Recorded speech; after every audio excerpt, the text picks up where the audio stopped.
Hi Earthlings, I'm Trice. Want to feel better now? Well, now you can. Here is 7 things that if you give up, you will raise your vibration instantly and vibrate at the frequency of your dreams. My love, before we get started, will you do me a huge favor and just sprinkle some candy cane kisses on that like button? It helps me more than you know. Tip number 1, eliminate complaining. Now, we all do it from time to time, and it really took some self-reflection for me to figure out why I kept doing it. I had really started to notice that the longer I complained, the grumpier and more pissed off I would get.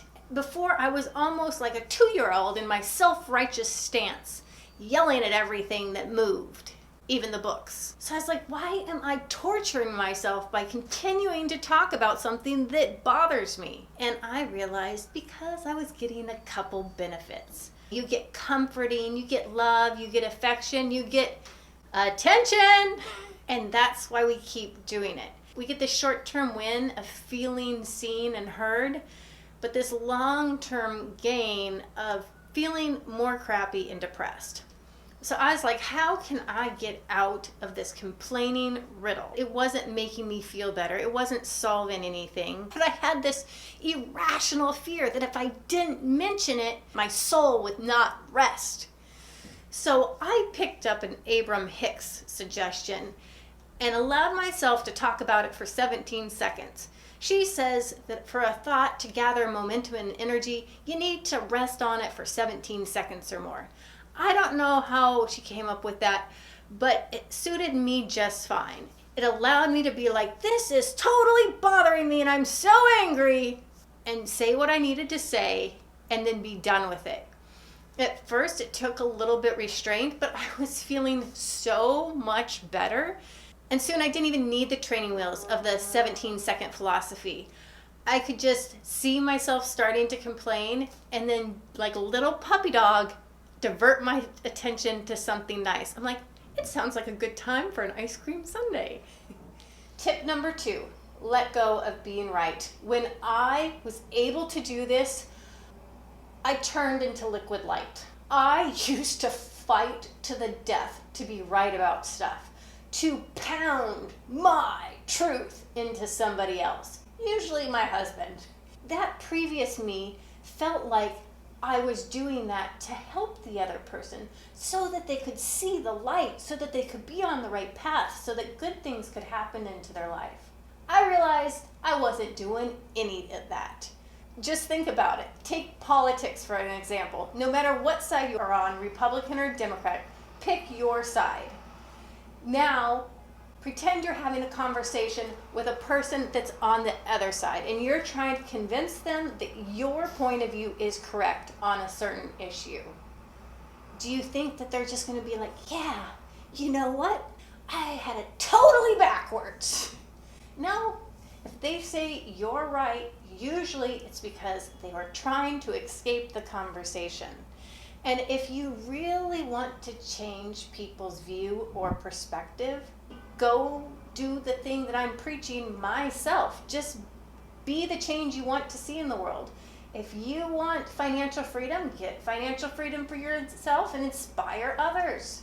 For example, letting go of this need to be right has made me infinitely richer, literally in my bank account, because the hordes of energy that I was wasting fighting over these 2 words has been redirected into manifesting my dreams. And the same exact thing can happen for you.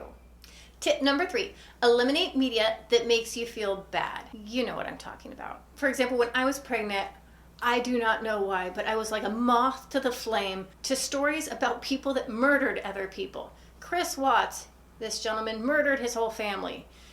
Ugh, why would I torment myself and watch that? But I did, and then I would have nightmares over and over. And sometimes it's not something as obvious as that. Like that, you know when you're going down that trail, it's not going to turn out well.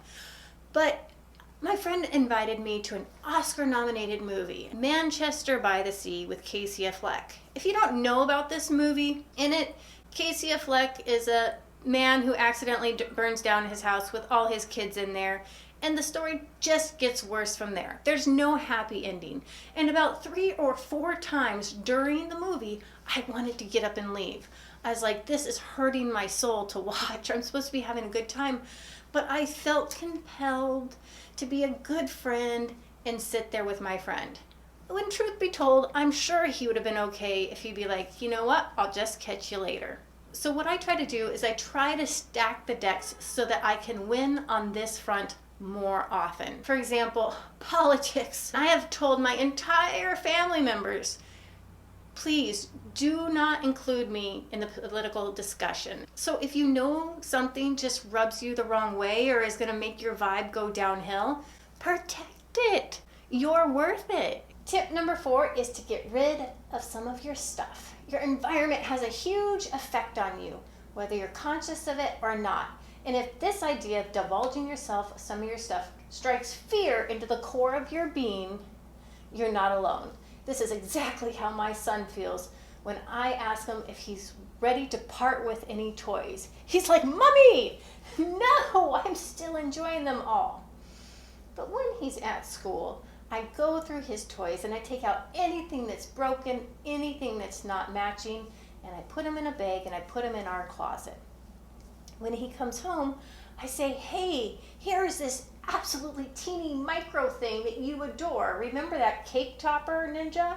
I found it for you. And he's like, oh, it's so nice seeing where all my toys are. I forgot about that one and how much I loved it. What I'm saying is he doesn't notice that the crap is missing. So if you have a hard time of getting rid of your stuff, start with the broken stuff. Start with the stuff with stains on it. Start with the stuff that's gonna fit maybe someday. You know, if you're saving clothes like that, that the day that you fit into them, what's the first thing you're gonna do? You're gonna go buy yourself a new dress because you're gonna feel that fabulous. Now, sometimes for me, the fear creeps in of, what if I'm going to need this sometime in the future? But age and wisdom has taught me one thing, that I do not take directions from the voice of fear. No. The universe will be able to provide me with absolutely anything that I desire. So if I give away something that I love and I want that thing back, I will get that thing or something better down the line. Another trick that I use is if it's something that I love or that is valuable, I try to find an owner. For me, this is worth the time because there is a juggernaut of joy in giving. And lying down in a clean, crisp, clear space allows clarity, which is the superpower that will bring all your manifestations faster. Tip number 5, to instantly raise your vibration, let go of being perfect. And I'm going to show you how to do that so effortlessly. I call it hiding behind the truth. Have you guys seen that movie 8 Mile with Eminem? And he's all nervous and sweaty in his little rap off with his other buddies. And then he starts rapping and he says all the negative things about himself that the other person can say. He lives in a trailer, he's a crybaby, all these types of things. And what does that instantly do? It takes away all the fear of what somebody could say about you because you've already said it. And it releases you from this self-envisioned prison of being perfect because you already exposed all your flaws. You don't have to pretend anymore. Now, to harness this superpower, you can't be afraid of the truth. And what I mean by this is I have a client that in a couple months, they're going to do the reviews and they're going to give out the raises. So I said, hey, in about 3 months, your review is coming in. Why don't you go into your boss's office and tell him how you're looking forward to a juicy raise and ask him how he thinks your performance is. And she's like, well, Trice, he's going to already tell me my performance at the review. I'm like, yeah, but honey, that's going to be too late. We're not going to be able to change it or make it better. But she didn't want him to say anything negative. So I said, let's just do it right now. You're the boss and I'm you. What are all the crappy things that I'm doing? So at least she could practice hearing the crappy things first. And of course we judge ourselves the most harshly. I'm sure her boss is going to be several compliments higher. Tip number 6, slow down on the drinking. I love a good glass of wine or 2 or 3 of them. And before you know it, you're like, well, maybe I should finish off the whole bottle. But alcohol is a depressant. And if you have a few holiday parties in a row, you'll start to feel a little bit sluggish, a little bit tired. If you never drink, hooray for you. You already have this high vibration in spades. But if you're on the other end of the spectrum and you drink 7 days a week, I'm not saying stop drinking 100%. Maybe go to 6 days or 5 days or just the weekends or just the work week or just at work. A little less goes a long way. Tip number 7. If you do this, you are going to feel light as a feather, and it's let go of grudges. One time I was doing our budget and looking at our expenses, and I see this $5,000 charge, $5,000. I asked my husband what it was, and he invested in Bitcoin. For a lot of people, this might not be a big deal, but one, $5,000 is a heap of money to me, and 2, I pride myself on being an investor. I have over a 10% 10-year rate of return, which is an incredible rate of return. And he knows that I think Bitcoin is a crappy investment. That's why he didn't tell me. I felt so hurt that he wouldn't at least discuss it. So I had held that grudge for about 2 weeks. And he went out to the Hamptons with his friends for the weekend, and I refused to go. And then I was in my public speaking class listening to this older woman give a speech, and she was telling me how her husband died, and at the funeral she met his second wife. He had a whole nother family he never told her about.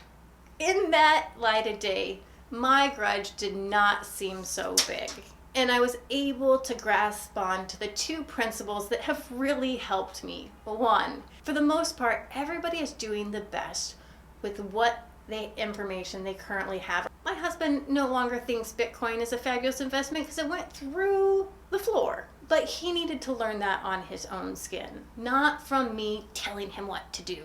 And the second big thing, and I really felt it when I was holding that grudge with him, is that the only person I'm harming is myself. He was out in the Hamptons in the swimming pool playing, while I was at home all furious and pouting. And I'm like, why am I making myself miserable? I'm saying things can happen that aren't perfect. But what I realize, and I really believe, is every incident in my life has brought me to become the person I am today. And don't you just love who you are? Would you change anything about yourself? Your spirit, your creativity, your joie de vivre? No, because you're fabulous. And just like one thing changes everything, even if we change the bad events, we wouldn't be our cool, awesome self that we are today.